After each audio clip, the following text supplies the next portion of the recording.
All right, चलें। सो हम लोग जो हैं वो अरे मैंने बंद कर दिया।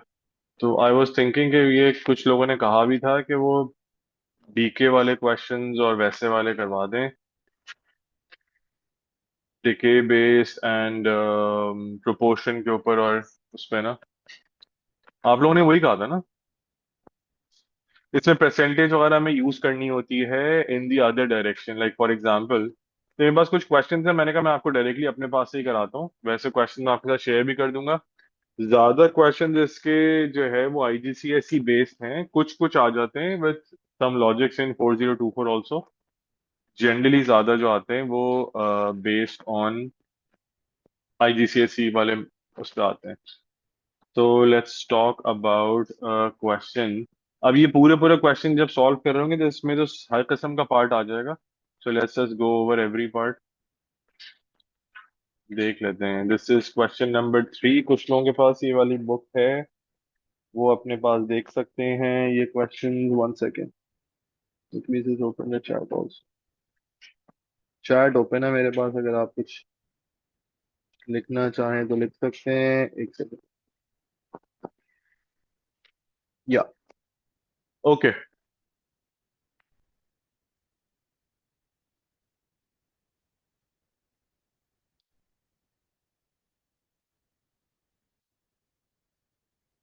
देखें जैसे ये क्वेश्चन है ना।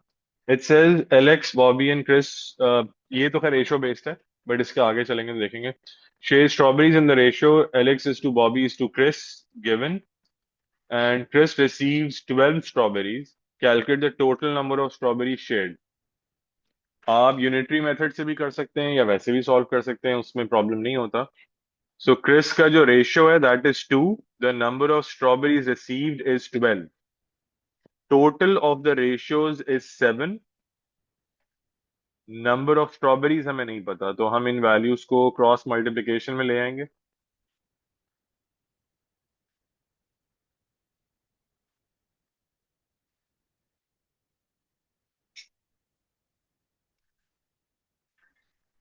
ये वैल्यू आ गई हमारे पास, x इज इक्वल्स टू 42। बेटा बातें नहीं करो।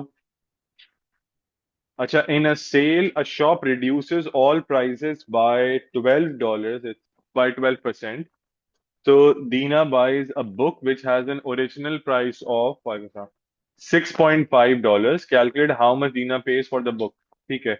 So shop reduces all prices by 12%. इसमें जनरली तो लोगों को मसला नहीं होता, कुछ लोगों को मसला हो जाता है, तो वो देख लेते हैं जरा। और वो ये कि अब जैसे यहाँ पर लिखा हुआ है shop reduces all prices by 12%, so Dina buys the book which has an original price of 6.5। Calculate how much Dina pays for the book. उसकी ओरिजिनल प्राइस जो गिवन है that is 6.5, and the price has been reduced by 12%। इसमें तो इतना problem नहीं होगा, क्योंकि यहाँ तो आप डायरेक्टली इस प्राइस का या तो 12% निकाल लें, एक ये तरीका है। इसका मुझे आंसर निकाल के बताइएगा क्या आ रहा है। 6.5 multiplied by 12 divide by 100, this is the reduction in price, मतलब जो वो सेल ऑफर कर रहे हैं। 0.6.5 माइनस 0.78, 5.5.72 डॉलर। अच्छा, ये उसकी नई प्राइस है, ये नई प्राइस है। एक ये तरीका भी है सॉल्व करने का, एक दूसरा मेथड ये भी है कि with respect to the previous pricing now the pricing is 88%। अगर आप परसेंटेज माइनस करके आंसर निकालेंगे तो आंसर डायरेक्टली $5.72 आ जाएगा। डिपेंड्स आप किस पे वर्किंग कर रहे हैं। क्या आप जो वैल्यू कैलकुलेट कर रहे हैं, is it being calculated by subtracting the number और calculated by subtracting the percentage, दोनों से आंसर सेम आता है। ठीक है। अच्छा, ये जो क्वेश्चन है ना, ये फॉरवर्ड बेस्ड क्वेश्चन है। फॉरवर्ड बेस्ड मतलब आज उसकी ये प्राइस है, tomorrow you are offering a discount on it. आज ये प्राइस है, कल आप डिस्काउंट ऑफर कर रहे हैं, इसको हम कहते हैं फॉरवर्ड बेस्ड कंडीशन। ये तो सीधा सीधा तरीका होता है।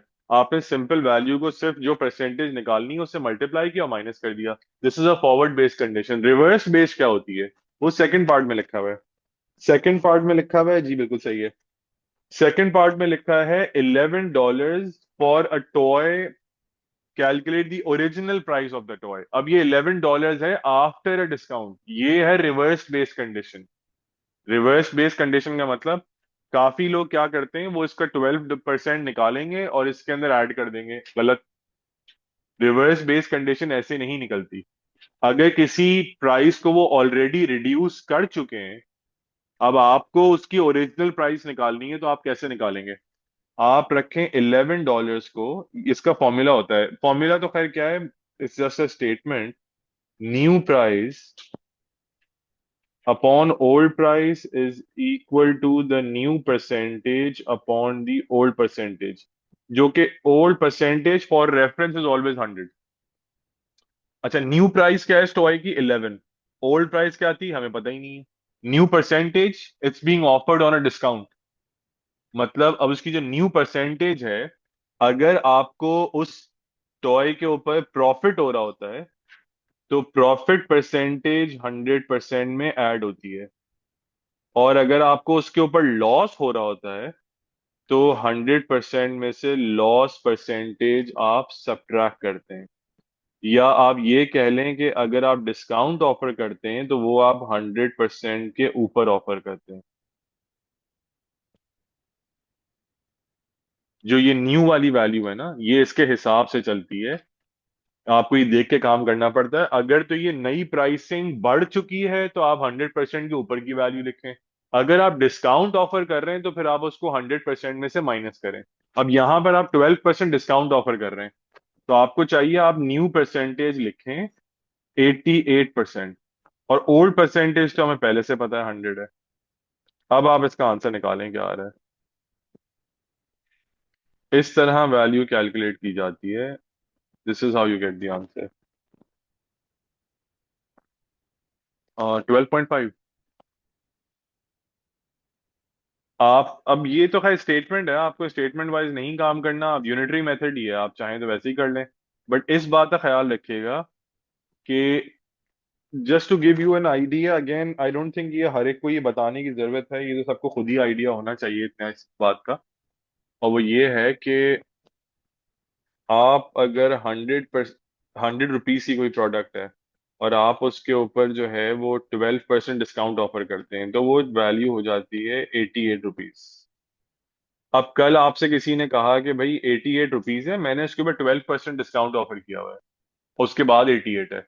आपने जल्दी से इसका 12% निकाला। इसका 12% क्या आएगा? 88 इंटू 12/100 इज, बताइएगा जरा। 88 into 12/100।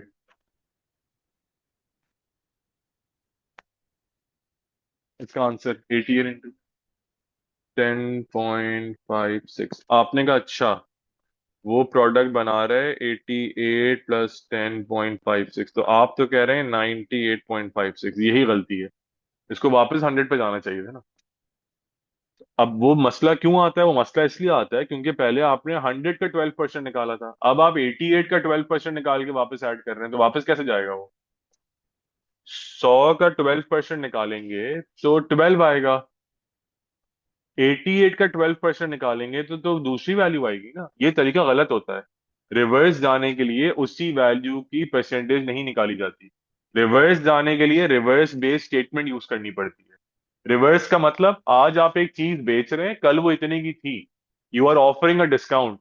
If a value has already been discounted, तो फिर वो आप सीधे तरीके से नहीं निकलता आंसर, फिर आपको रिवर्स बेस कंडीशन पे जाना पड़ता है। ठीक है, ये क्लियर है सबको? Any confusion in this? समझ आ गया? सबको क्लियर है? आप लोगों को भी समझ आ गया सबको?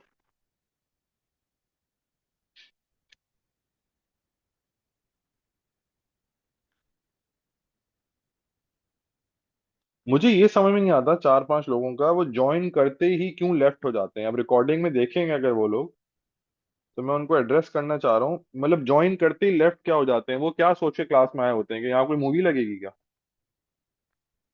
ये समझ में नहीं आता मुझे, या वो सिर्फ अटेंडेंस मार्क करने के लिए आते हैं।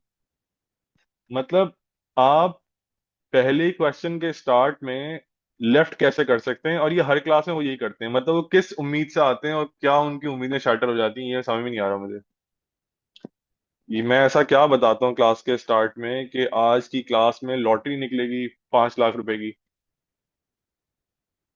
और फिर वो कहते हैं लो लॉटरी तो निकल नहीं रही, हम जा रहे हैं।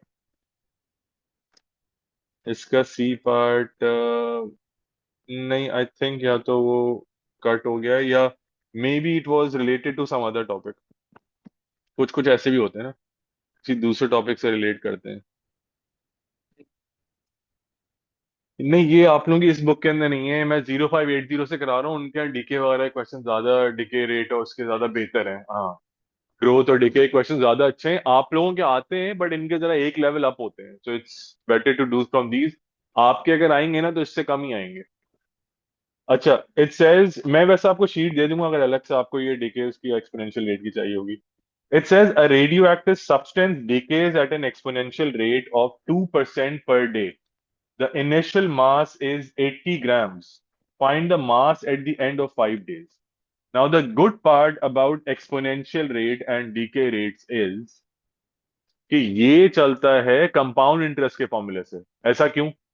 ऐसा इसलिए क्योंकि एक प्रोडक्ट अगर 2% मास लूज कर चुकी है ऑलरेडी, तो नेक्स्ट डे वो जो 2% लूज करेगा, वो तो नए वाले उसका करेगा ना।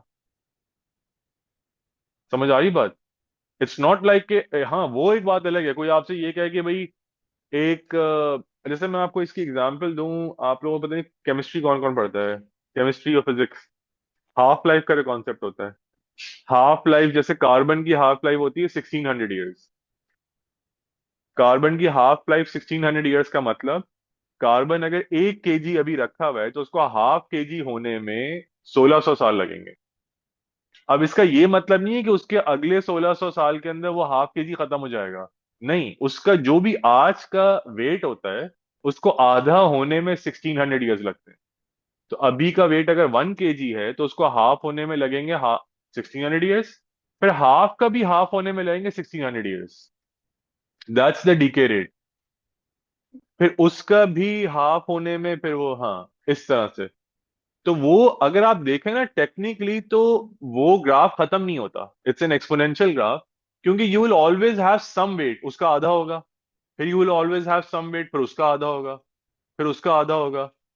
तो वो तो इवेंचुअली बात शायद एक एटम पे चली जाएगी, फिर एक एटम भी आधा करेंगे। मतलब प्रैक्टिकली तो ऑब्वियसली ऐसा नहीं हो रहा, बट द पॉइंट इज कि वो वेट खत्म नहीं होता, because every time you have something to subtract from, आधा करने के लिए होता है ना कुछ, जीरो नहीं होता वो। वही कंडीशन यहाँ अप्लाई होती है। वो ये कह रहे हैं radioactive substance decays at an exponential rate of 2% per day, the initial mass is 80 grams. आप इसको सॉल्व करें कंपाउंड इंटरेस्ट के फॉर्मूले से। आपका प्रिंसिपल मास है 80 ग्राम्स। आपने स्टार्ट किया 1 से, अगर आपको याद हो हम करते थे 1 + R/100, याद है? द ओनली डिफरेंस इज कि यहाँ पे वैल्यू बढ़ नहीं रही, कम हो रही है। इसलिए आप इसको 1 + R/100 नहीं करेंगे, आप इसको करेंगे 1 - R/100, that is the difference.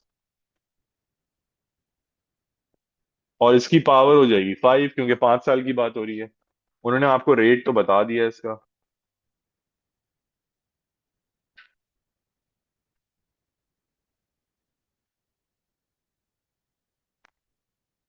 70,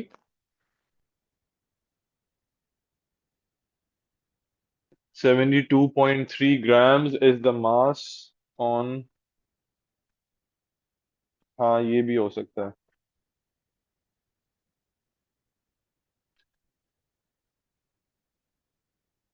we don't have to use logs, नहीं, why would we use log? इसका तो आंसर आ गया डायरेक्टली, 72.3। लॉग्स तो हमारे कोर्स पे नहीं है बेटा, हमने नहीं यूज करने। अगर कोई क्वेश्चन ऐसा आया भी जिसमें हमें लॉग यूज करना पड़ेगा, तो we have to work with trial and error. Math में लॉग यूज नहीं करते, even if you know how to use it. Add math students को अगर पता है, they know how to use it, they can use it. मना नहीं है यूज करना।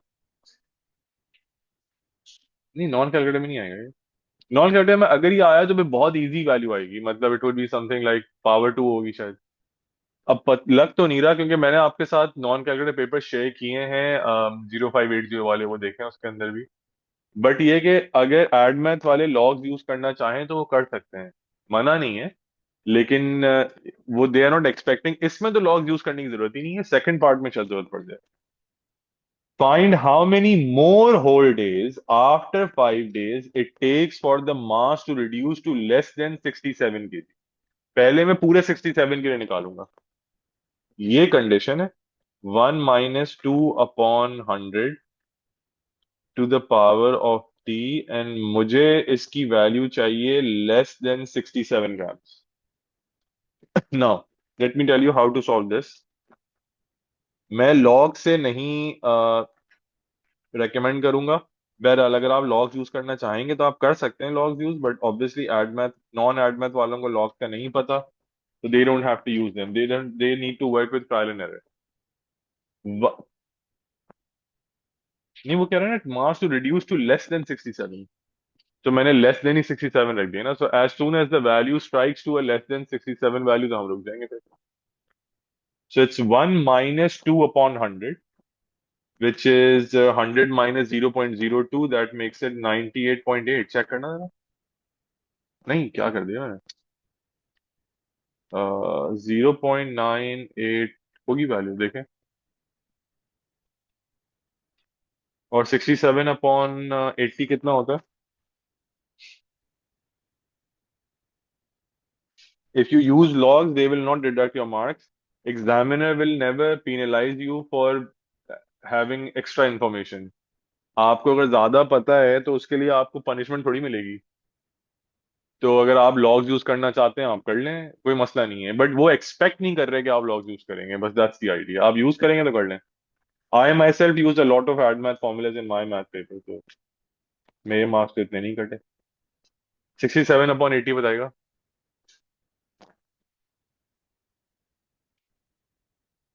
बट हाँ, वहां पे मत यूज करें, जैसे सर, अगेन ये 4024 वालों के लिए इम्प्लाई करेगा, 0580 वालों के लिए तो नहीं करेगा। अगर वो आपसे कहते हैं use your graph to calculate the gradient, अब आप dy अपॉन dx से आंसर निकाल लें, आप dy अपॉन dx से आंसर निकाल लें, बट वो आंसर आप वेरीफाई करने के लिए निकालें। If the question says use your graph, then use your graph, instruction के अगेंस्ट मत जाएं। अच्छा, 0.98 to the power of t less than 0.84, so for any non admath student I would suggest आप इसको ट्रायल एंड एरर से करें, calculator सबके पास होगा। अब आप जल्दी से काम करें जरा। देखिए, एक चीज तो आपको पता है now, try to think in an obvious manner. 5 दिन तक उसका वेट 72.3 से नीचे नहीं गया। तो अब आप मुझसे ये पूछेंगे सर मैं टी क्या लगाऊं, तो वाई वुड T2 मत लगाइए, 3 मत लगाइए, 4 मत लगाइए, 5 मत लगाइए, क्योंकि उसका मास 5 दिन तक तो 72.3 से नीचे गया ही नहीं ना। आप तो 67 टारगेट कर रहे हैं, तो फिर जाइए आप 7 या 8 या समथिंग के ऊपर। तो आप टाइम को रखें 7, यहाँ 7 रखें, 7 रखें इसकी पावर पे, और देखें आंसर 0.84 से छोटा आ रहा है या नहीं। चेक करें, 0.98 to the power of 7, is this less than 0.84? मुझे बस ये बता दें।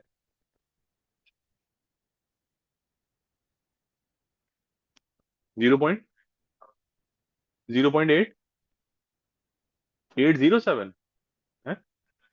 नहीं, एक मिनट में, 86 आ रहा है, मतलब ये लेस देन नहीं है। तो इसको कट कर देते हैं, लेट्स कैंसिल दिस आउट। अच्छा, अब ट्राई करें 0.98 टू द पावर ऑफ 8 से। ये आ रहा है लेस देन 8, 0.84, 85 आ रहा है, still not less. Try with 9।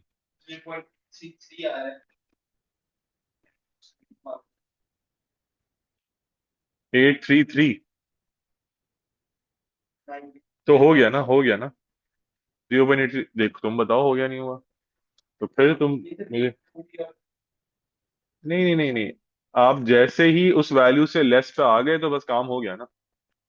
मतलब 9 डेज में the weight will fall in the required category, 9th day पे। तो ये, हाँ, so it's the 9th day, starting from 0 it's the 9th day.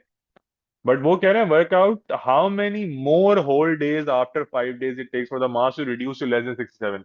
4 days, 5 दिन के बाद it will take another 4 days. जो उनको आंसर चाहिए उसके हिसाब से आंसर 4 डेज होगा।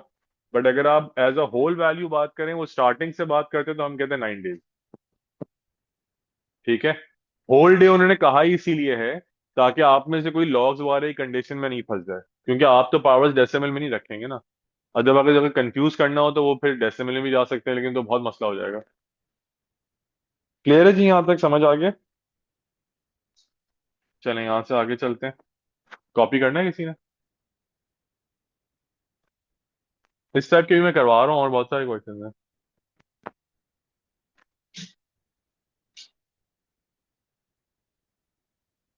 ये तो आई थिंक इजी है। हाँ ये है।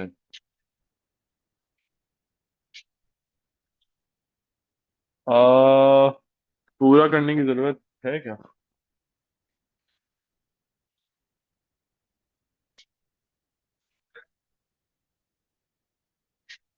ये वाला करते हैं चलें। ये वाला कराऊं कि टाइगर्स वाला पार्ट, या ये आ जाएगा समझ? अच्छा, आपने यही पूछना था। Hmm. So let's see this question. अगर आप इसका रेफरेंस देखना चाह रहे हैं तो मैं आपको बता देता हूँ। May 2243।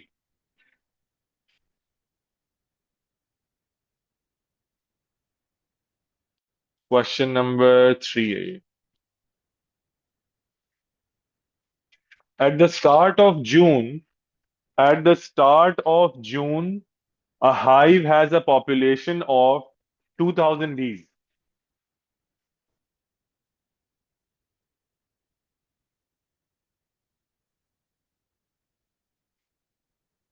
मैं आंसर कर देता हूँ। एक सेकेंड। ट्रेसिंग पेपर अलाउड है, बिल्कुल ट्रेसिंग पेपर आप ले जा सकते हैं अपने साथ पेपर में। लोग जिनको ट्रेसिंग पेपर नहीं मिलता वो बटर पेपर भी ले जाते हैं उठा के, इट्स ओके, वो ले जाएगा। हाँ ले जाएं, बटर पेपर ले जाएं। कपकेक रख के भी ले जाएं एग्जामिनर के लिए उसमें। उसको कपकेक दे दें, आप बटर पेपर यूज कर लें। हाँ, रोटेशन के लिए काम आता है। रोटेशन ट्रांसलेशन, रोटेशन के लिए आता है, ट्रांसलेशन के लिए तो नहीं आता। रोटेशन देखने में काम आया था, आप उसको घुमा के चेक कर सकते हैं कि रोटेशन कैसे हो रही है। Tracing paper is allowed, examiner आपको मना नहीं कर सकते। हमारे यहाँ वो खुद से नहीं देते, वरना बाहर बाहर जैसे वो खुद से भी दे देते हैं। बट कुछ लिख के मत लेके जाएगा ऑब्वियसली इसके ऊपर। At the start of June a hive has a population of 2000 bees. 3 months after the start of June, the hive has a population of 2662 bees. The population of the hive can be calculated by using the formula where P is the population of the hive X months after the start of June. By finding the value of A and the value of B, calculate the population of the hive 7 months after the start of। मजे की बात है, exactly exactly ऐसे ही एक question graph का भी है, वो भी बहुत इंटरेस्टिंग है। मैं शायद तुम लोगों को कराया भी था वो, ग्राफ्स वाले दिनों में ही कराया था शीट के अंदर। उस क्लास में आप थे नहीं थे, एग्जैक्टली exactly उसी तरह का क्वेश्चन था। मैं देखता हूँ अगर मुझे मिल जाता है तो।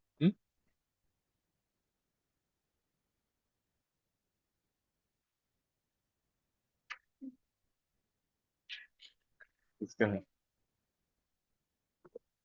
ये आप बोला दूसरे नामों से ऑर्डर मंगवा रही हैं? अरे, मैं कहने वाला था कि चलो ऑर्डर पेड है तो फिर तो हम लोगों का ही होगा, दे देना। A hive has a population of 2000, so P is equals to AB. Now the population is given as 2000 at the start, तो x की वैल्यू हो गई 0। एट द स्टार्ट x की वैल्यू हो गई 0।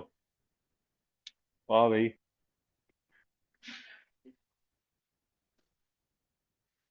स्टार्ट का मतलब at the start of this value, at the start of this value x is equals to 0, anything to the power 0 becomes 1, so a is equal to 2000। a की value directly आगे जाओ।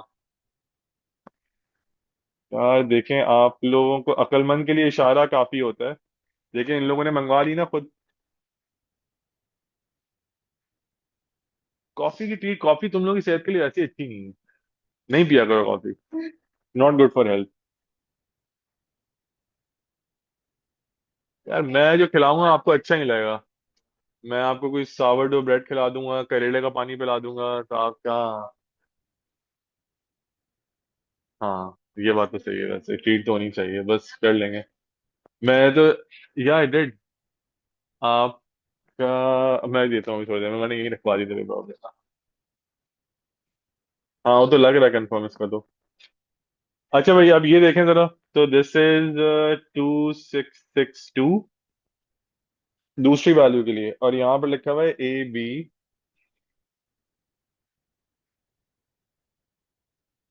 तो मैं रोजा खोल रहा था करेले के पानी से, हाँ। मैं, हाँ, करेला जूस से मैं रोजा खोल रहा था। तो वो मेरे पास रखा हुआ था ग्रीन कलर का, हमारे एक रिलेटिव आए हुए थे। बाकी सब ने ग्लास में जो है वो डाला हुआ था, क्या कहते हैं, रूह अफ़ज़ा। तो मुझसे कहने लगे, अच्छा बेटा आप आइसक्रीम सोडा से रोजा खोलते हैं। मैंने कहा, अंकल आप ट्राई करें, बहुत मजेदार आइसक्रीम सोडा है ये। पाकोला। अच्छा चलें, इस पर आ जाते हैं जल्दी से। सो 2662, क्या वो बात है, तुम्हें यकीन नहीं आ रहा? अरे तुम पी के देखो, मजा आ जाएगा तुम्हें। 2662, ये उन्होंने बताया 3 months after the start of June the hive has a population of 2662 बीज। ठीक है, 3 months। तो अब 2662 हम पॉपुलेशन पे रख देंगे। ए की वैल्यू हमें मिल गई है, बी की वैल्यू हमें नहीं पता, लेकिन हमें बी की पावर पता है, that is 3 days।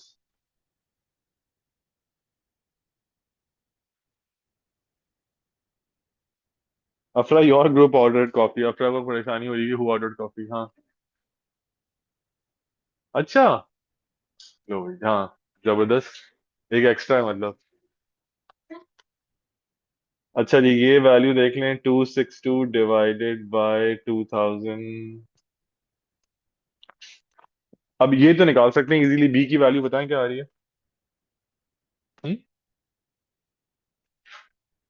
I think B की वैल्यू अभी हम क्यूब रूट के फॉर्मेट में छोड़ देते हैं।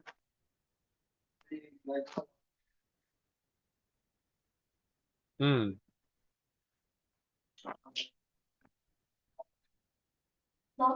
नहीं, मैं एक टाइप का मुझे ग्राफ वाला क्वेश्चन भी याद आ रहा है, so I will do that question also, that's a very good question. I want to do that question also. One second.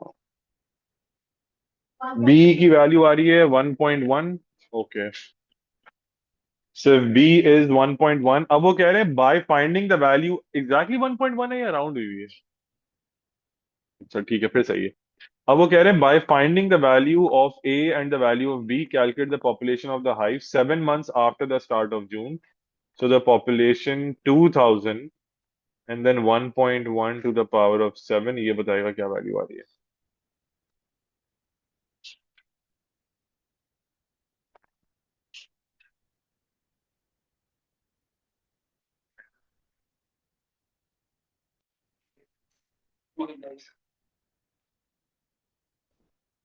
0.4।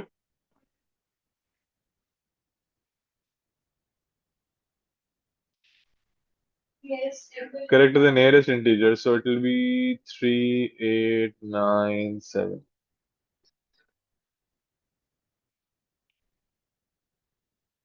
Done. ये बात समझ आ गई। अगर आप कॉपी कर रहे हैं जल्दी से देख लें, बस ये कॉपी कर लें फिर आगे चलते हैं। कॉपी कर रहे हो ये? आप लोग कर रहे हैं कॉपी? पेपर चाहिए आपको तो मैं पेपर दिलवा देता हूँ।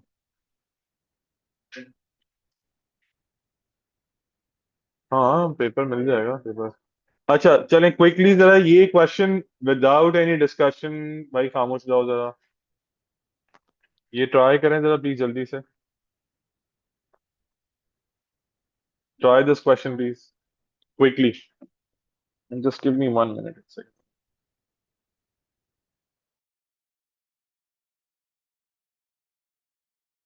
Question on, okay answer.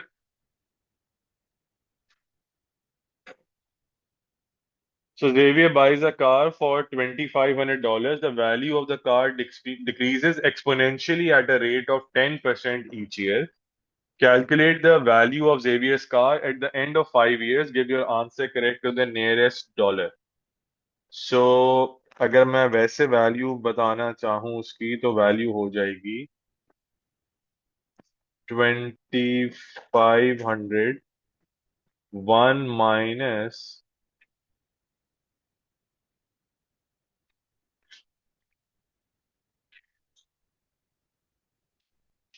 नहीं,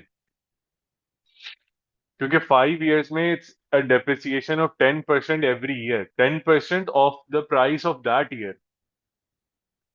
ये मतलब कलेक्टिवली 50% पे नहीं चली जाएगी वैल्यू। इसका जो कलेक्टिव डिफरेंस होगा वो 50% का नहीं होगा, it's a 10% decrease every year. उस किस्म से डेप्रिसिएशन पे जाएगी ना value. So it's 2500 into 1 - 10 upon 100 to the power of 5। तुम सिर्फ बातें कर रहे हो, कोई काम भी कर रहे हो?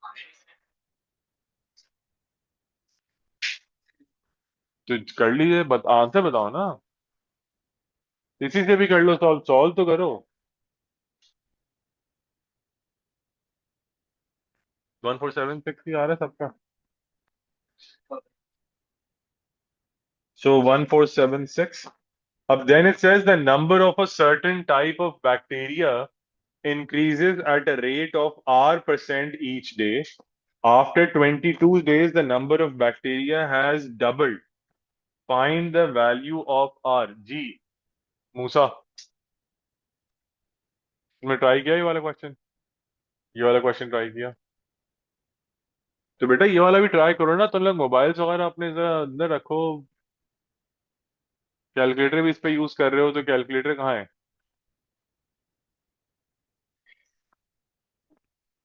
The number of a certain type of bacteria increases exponentially at a rate of R% each day. After 22 days, it has doubled.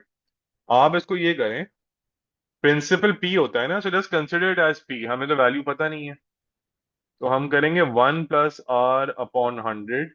And after 22 days ये जो वैल्यू है ये 2P हो जाएगी, ये बता रहे हैं। So P multiplied by 1 + R/100, and then it says that the value has actually doubled. So P जो है वो अब 2P बन गया है। So 1 + R/100 to the power of 22 is equal to 2। अब आप ये काम बहुत इजीली कर सकते हैं। आप 22 का रूट बना लें on the other side. Root of 22 on the other side.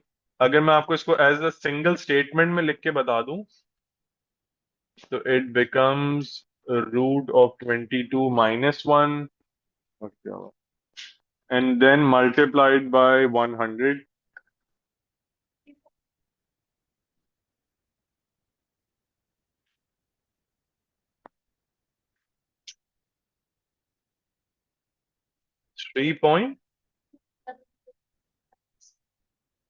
3.2 हो जाएगा बस सर।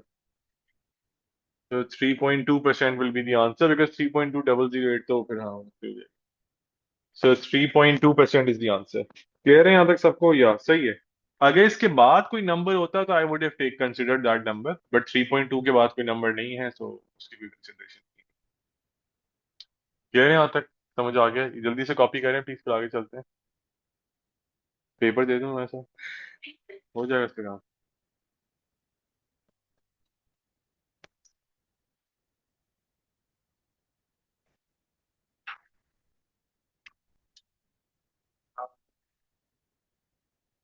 मैं बताता हूँ।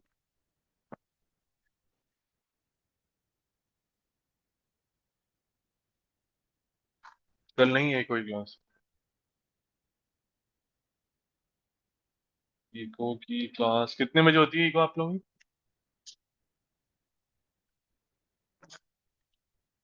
अच्छा वो कल नहीं है। चलें जल्दी से प्लीज जरा ये वाला क्वेश्चन ट्राई करें quickly. Question number 10। At a football stadium season tickets are sold, not that इसका ये डायरेक्टली तो उससे रिलेटेड नहीं है, बट इसमें सेकंड वाला पार्ट भी अच्छा है, इसका फोर्थ पार्ट मैं भी बताता हूँ, बट पहले इसके लिए ये पार्ट सॉल्व करने पड़ेंगे।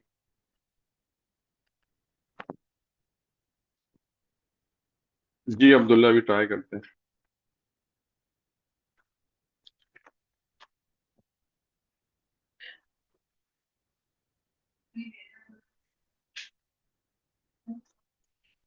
नहीं ये तो होता है। नहीं होता है। परसेंटेज रेशो वाला जो होता है डीके वाला कम है। डीके वाले क्वेश्चंस बहुत कम हैं, लेकिन ये है कि आपके पास इतने टफ नहीं आते डीके वाले, दैट्स ट्रू। लेकिन मैं इसीलिए वो एक जैसे ही करा रहा हूँ ताकि वो सबका एक वही रहे, अगर आपके पास कोई क्वेश्चन रिलेटेड आ भी गया तो सॉल्व कर सकते हैं इजीली। मैं आपको एक ग्राफ वाला इस तरह का दिखाता हूँ क्वेश्चन। इनफैक्ट जब तक आप लोग ये ट्राई करें। नहीं, एक हमारे पास ऐसा क्वेश्चन था, मैं वही देख रहा हूँ एक्चुअली। बातें नहीं करें प्लीज, क्वेश्चन सॉल्व करें जल्दी जल्दी।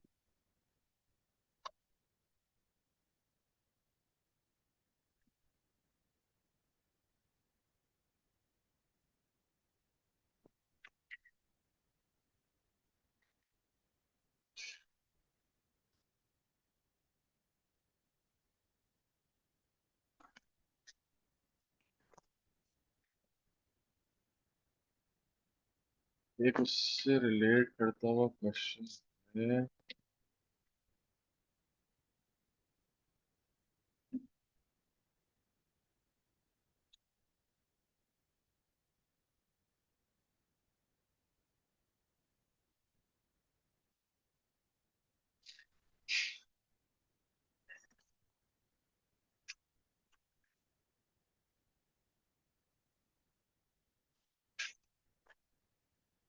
नहीं, इसमें नहीं मिला। एनीवे वो है, मैं बताऊंगा आपको क्वेश्चन। अच्छा, इसका answer, find the cost of a season ticket for the seated area. Yes, first answer. 1 okay, 75।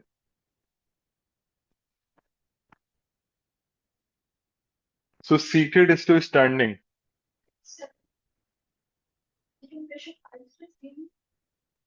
हम्म तो सीटेड इज टू स्टैंडिंग, तो स्टैंडिंग का टिकट 45 है। जब आप इसको सॉल्व करेंगे तो सीटेड का आंसर 75 आ जाएगा। 5/3 इज इक्वल्स टू x/45। सही है, क्लियर है बात। अच्छा, next it says in 2021 the value of the teams play was $2.65 million, and this value has decreased by 12%. Find the value in 2022. So 2.65 million आप समझ लें 10⁻⁶ होता है, अगर ऐसे लिखना चाहें तो। उसको वो कह रहे हैं डिक्रीज। अब मैं क्या करूंगा, बजाय से कि आप इसको माइनस करें, सब्ट्रैक्ट करें, इससे इजी है कि आप 12% मत निकालें, 88% निकाल दें value. It's a 12% decrease, so it leads to an 88% value, which is 2.65 into 10⁻⁶ into 88 upon 100। Answer क्या है इसका? अच्छा, आपने निकाला है? शायद गलत है। हाँ, 2.33। तो 2.33 मिलियन हो जाएगा। तो द वैल्यू इज 2.33 मिलियन। ठीक है जी, the value is 2.33 million. Clear यहाँ तक?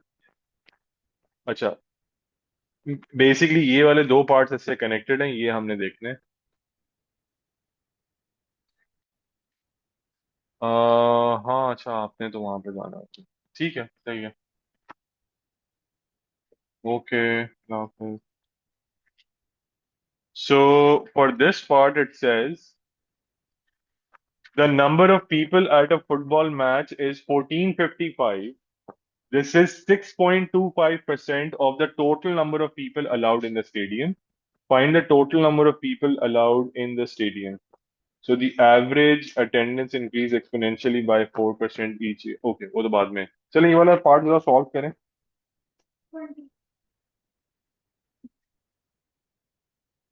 हम्म आप लोग ये वाला पार्ट सॉल्व करें। एक्चुअली मैं एक क्वेश्चन देख रहा हूँ, एक्सपोनेंशियल बेस्ड ग्राफ का ही क्वेश्चन है वो। I want to do that.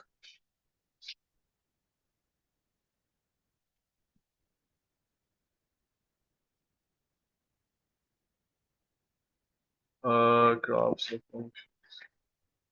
बातें नहीं करो, क्वेश्चन सॉल्व करो प्लीज।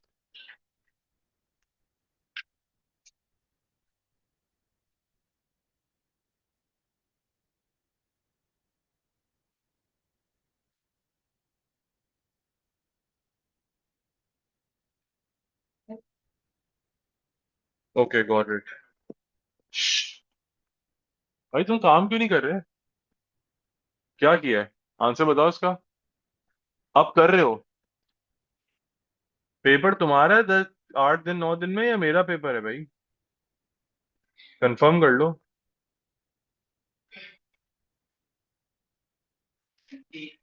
भाई मेरा नहीं है पेपर, आपका पेपर है।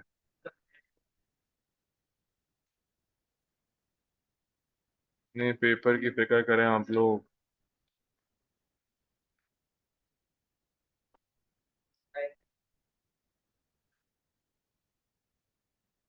मैं इस टाइप के क्वेश्चन की बात कर रहा हूँ, मैं भी कराता हूँ।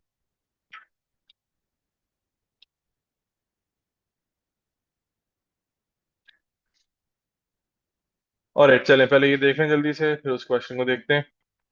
इसका फर्स्ट आंसर बताएं क्या आ रहा है। 23,280, ओके बिल्कुल सही है। अच्छा, the average attendance increased exponentially by 4% each year for the 3 years from 2016 to 2019. In 2019, the average attendance was 1631. Find the average attendance for 2016. It's an exponential increase. P, yeah, 1 plus R upon 100 to the power of T is equal to, it says, 1631. Principal attendance हमें previous नहीं पता, हमें ये पता है कि it is an exponential increase, और time लगा है 3 इयर्स का। This is what we need to calculate. तो आप पहले श्री को राइट पर लेकर जाएं।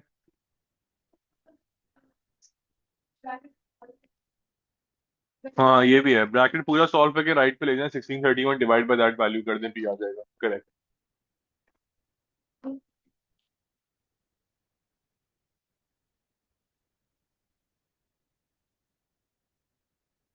ऐसे ही कर लें direct. 1449.95। I think average attendance उसको जब राउंड कर देंगे तो हम इसको लिख सकते हैं, 1450 पे राउंड कर सकते हैं, बिकॉज वो बहुत क्लोज है उससे ना, मतलब the number won't matter. I think अगर आप इसका आंसर भी चेक करेंगे तो उसमें लिखा होगा कि एक्सेप्ट 1449 एंड 1450 बोथ। चेक कर लें किसी के पास अगर मार्किंग स्कीम है, if they can check the answer. हाँ वही, इसका आंसर चेक कर सकते हैं कोई जरा प्लीज, इस ईयर का देखें जरा, इसका वन का आंसर लास्ट पार्ट है क्या है, just to get an idea, ताकि पता भी चल जाएगा ना। हम्म। मतलब इन नंबर्स में ये होता है कि वो उसको फॉरवर्ड राउंड पे भी ले जाते हैं, बैकवर्ड पे भी ले जाते हैं। If anyone can check the answer please, is it 1449? हाँ, क्योंकि वो बैकवर्ड राउंड भी कर सकते हैं ना इसको, क्योंकि वो पर्सन पूरा कंप्लीट नहीं हुआ हुआ ना, but again with the logic of के इट्स एन अप्रोक्सीमेट वैल्यू, तो आगे भी जा सकते हैं। हाँ ये भी है। कोई चेक कर रहा है आप में से answer?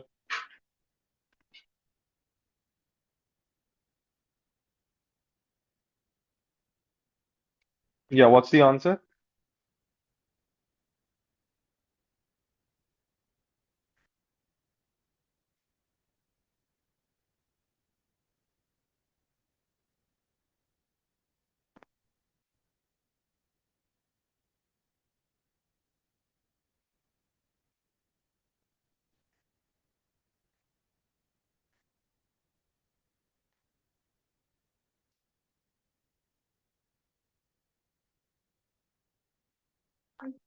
That's what I was saying ना, so the marking scheme says 1450 और 1449, so both are acceptable था ये, that's okay। ऐसे क्वेश्चंस के अंदर ऐसे ही लिखा होगा, बिकॉज वो इस बात पे पेनलाइज नहीं करेंगे आपको। somebody is considering that last person, कोई उसको कंसिडर नहीं कर रहा। कॉन्सेप्चुअली दोनों ठीक है ना, मतलब लॉजिकली तो बात सही है, गलत तो नहीं कह रहे हो। सो दैट्स करेक्ट, बिल्कुल सही है। अच्छा, ये क्वेश्चन मेरे जहन में था, मैं चाह रहा था कि ये भी हम देख लें एक दफा। इट्स, द क्वेश्चन सेज,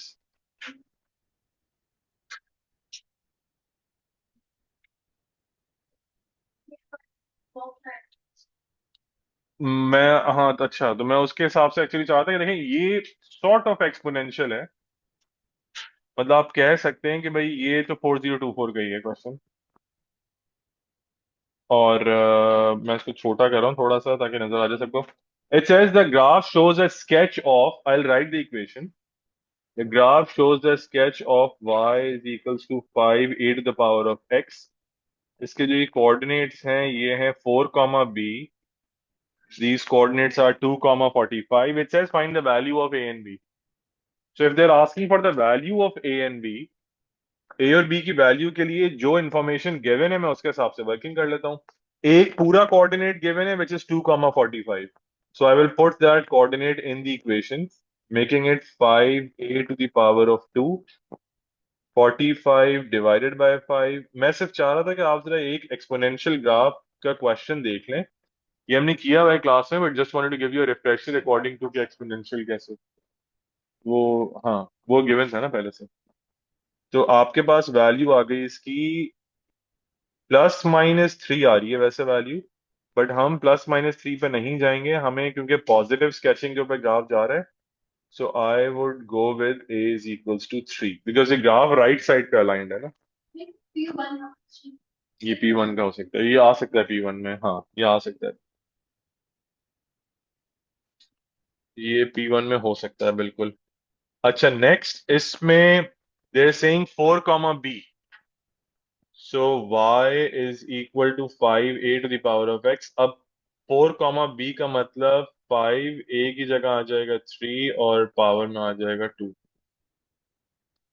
अरे एक सेकेंड, 4, b है ना, पावर में आएगा 4 x की जगह. 81 × 5 इज 405. ये आपकी b की वैल्यू आ गई. इस तरह की वैल्यूज होती हैं जब वो कैलकुलेट करना हो. अब वो कह रहे हैं find the coordinates of the point P where the graph crosses the y axis. Since you have the exponential expression now,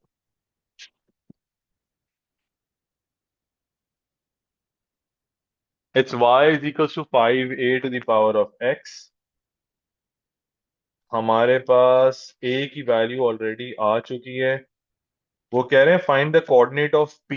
तो p वाले कोऑर्डिनेट पे x की वैल्यू 0 होगी, क्योंकि p का कोऑर्डिनेट है x, y इंटरसेप्ट पे x वैसे ही 0 होता है.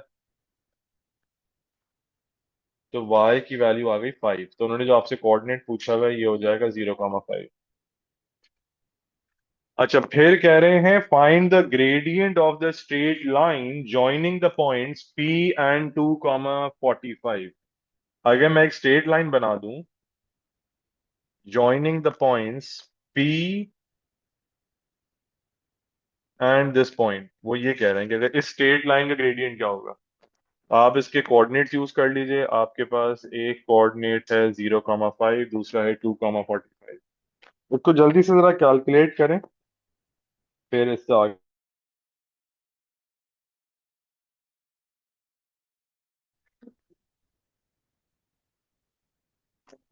ठीक है. सो इसका आंसर क्या, ग्रेडियंट का आ रहा है 20.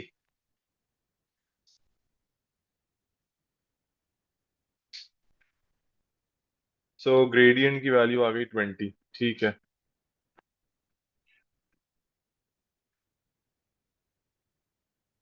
चलें थोड़ा सा जरा और कुछ ऐसा अजीब सा क्वेश्चन देखते हैं. खराब सा हो गई.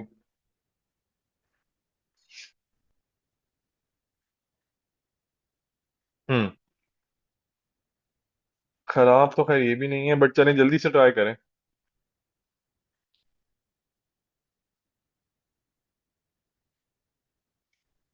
Quickly quickly please.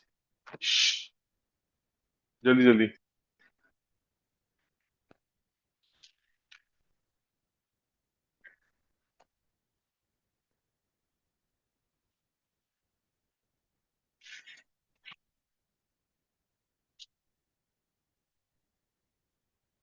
अब मम्मी अगर हम ऑलरेडी उसको, भाई क्वेश्चन करो ना, बातें क्यों कर रहे हो इतनी.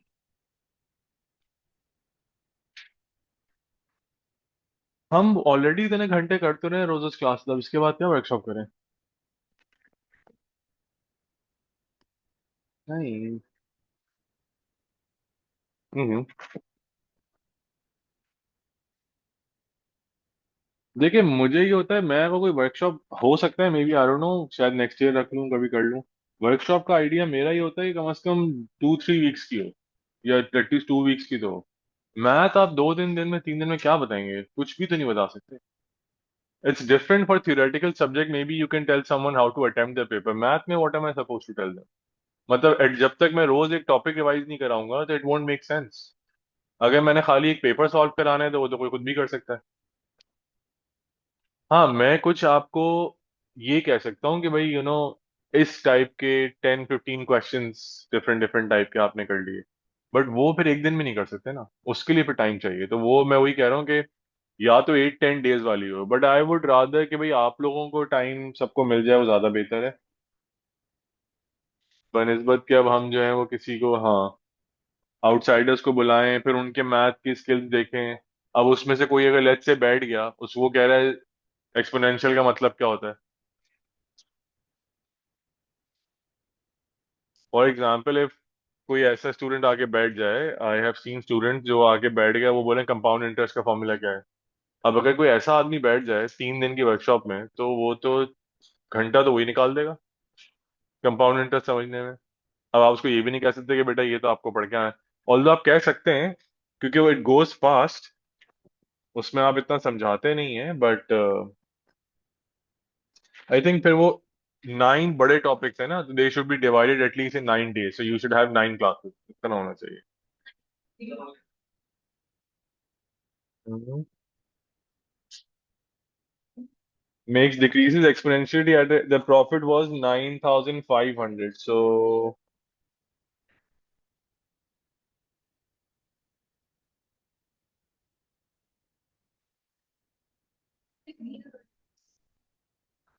इतना नहीं हुआ वैसे कम। 0.9% है, हाँ लॉस तो है इन 5 years। ये बताएगा क्या वैल्यू आ रही है?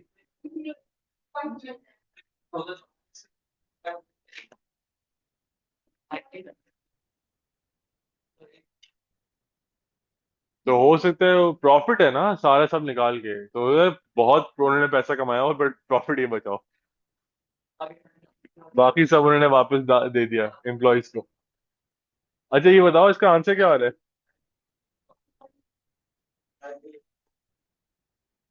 So we can round it to three significant figures.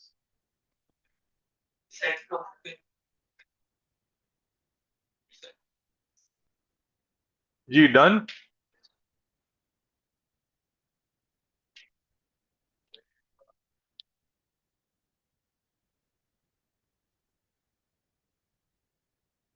Hmm.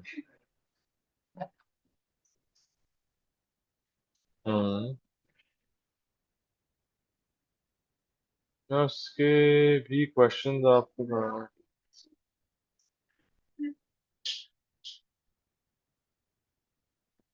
Graph पे कोऑर्डिनेट्स निकालने होते हैं, हाँ वो होता है। हम्म। वो हमने किए हैं sketches.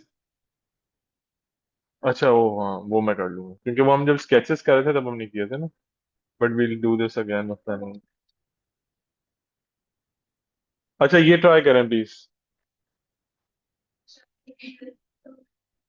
So Chai invests some money, and then by the end of the first year, the value of the investment has decreased by 35%. By the end of the second year, the value of the investment has increased by 40% of its value at the end of the first year. Find the overall percentage change in the value of the investment. देखिए मैं आपको suggest ये करूंगा कि आप इसमें जो है ना उसकी इन्वेस्टमेंट अमाउंट को $100 समझ के चलें, ज्यादा आसान हो जाएगा। That's easier to understand. So अब वो ये कह रहे हैं कि पहले साल, let's talk about the first year के अंदर the investment decreases by 35% of its value. मतलब ये हो गए $35। सो आप 100 में से 35 रिमूव कर दें। आज के लिए फर्स्ट ईयर के एंड में the worth of that amount is $65। ये वर्थ हो गई इसकी। ठीक है। Now moving from this worth to another value, अब वो ये कह रहे हैं कि next year the value of the investment has increased by 40% of its value at the end of the first year. मतलब अब इसको 40% इंक्रीमेंट पे लेके जा रहे हैं ना। How to calculate this actually, आप या तो 40% को इंक्रीमेंट कर दें या फिर इसको 140 से मल्टीप्लाई कर दें, बात तो एक ही है। मैंने अभी ये बात करा था at the start of the class. आप चाहें तो 40% निकाल लें और उसको प्रीवियस वैल्यू में ऐड कर दें, या अपनी वैल्यू को 140% से मल्टीप्लाई कर दें, आंसर तो सेम ही आएगा।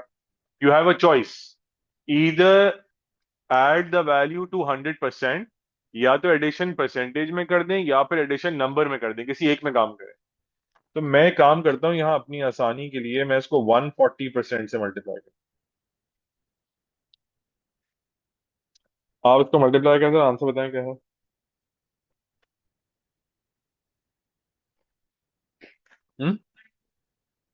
91 एग्जैक्ट। सो $91।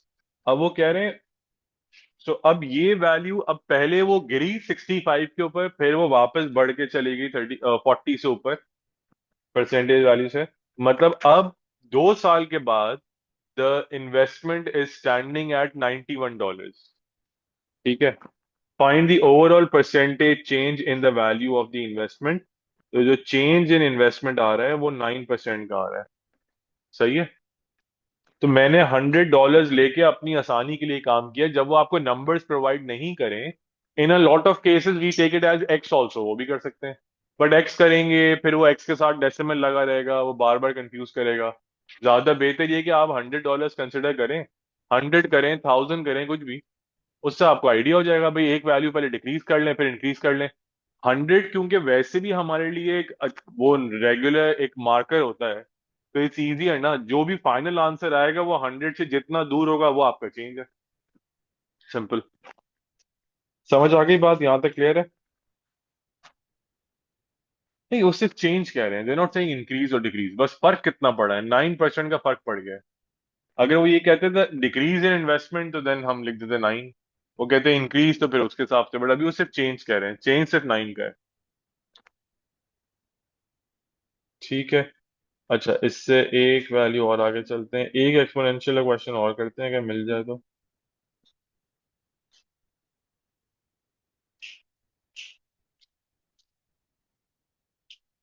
ये तो एक्सपोनेंशियल वाले तो इतने मुश्किल नहीं है, कोई ऐसा मिल जाए मुश्किल वाला वो करें।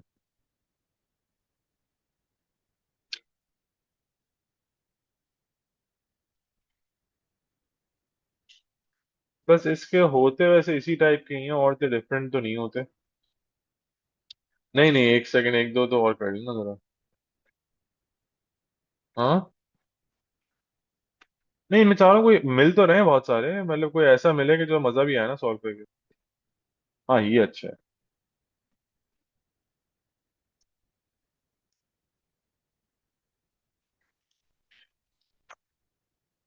बस ये वाला क्वेश्चन करेंगे फिर एंड कर लेंगे, करेंगे।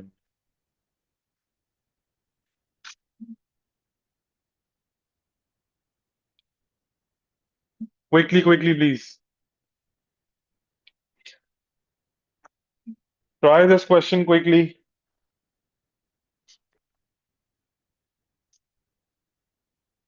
इसमें I Q P R T upon 100 लगेगा, जल्दी जल्दी।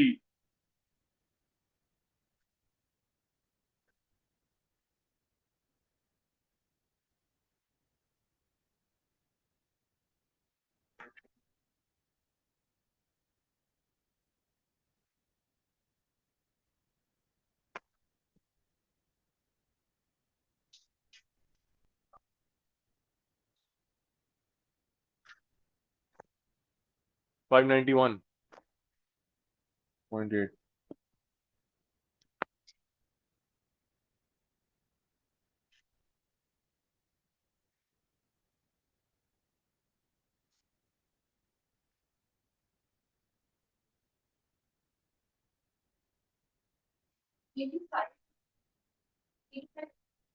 हम्म।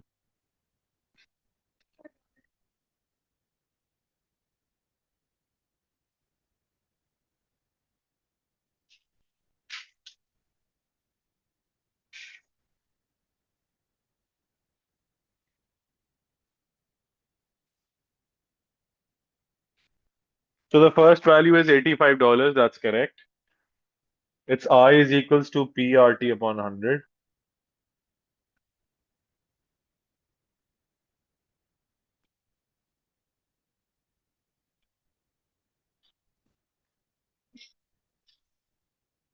Oh, sorry.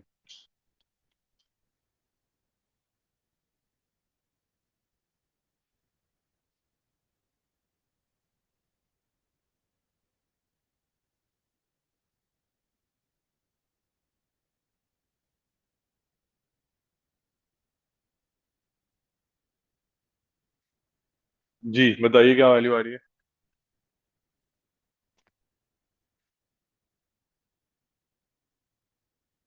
आंसर। ओ या सॉरी। अच्छा, so Ollie invests $200 at a rate of 0.0035 per day compound interest. Calculate the value of Ollie's investment at the end of 1 year. So 200 invested 0.035.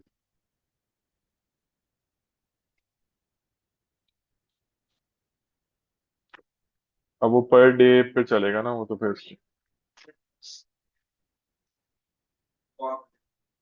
नहीं नहीं नहीं। नहीं, वो पे एलसीएम लेना पड़ेगा ना, मल्टीप्लिकेशन। अच्छा हो गया, हाँ वो भी कर सकते हैं।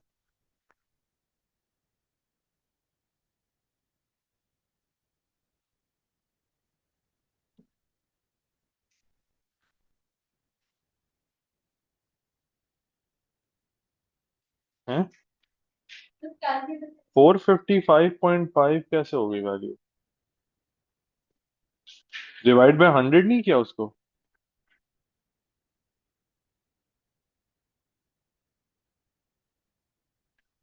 दिस तुम सही बताए आंसर। 202.57 आना चाहिए ना। Why are you getting 455.5?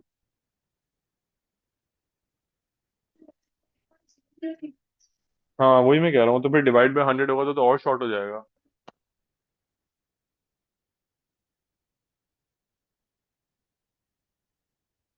अच्छा, Edna invests 500 at a rate of R% per year compound interest. At the end of 60, her investment is 559.78. Find the value of R.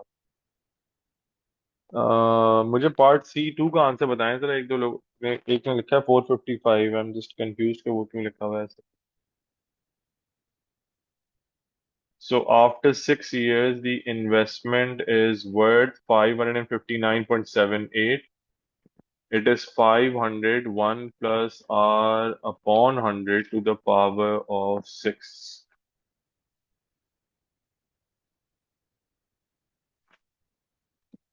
R की वैल्यू निकालिएगा।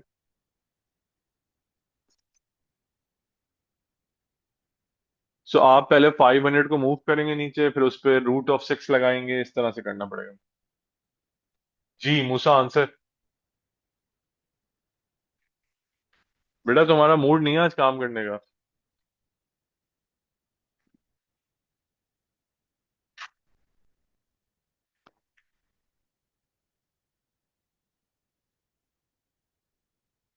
1 पॉइंट।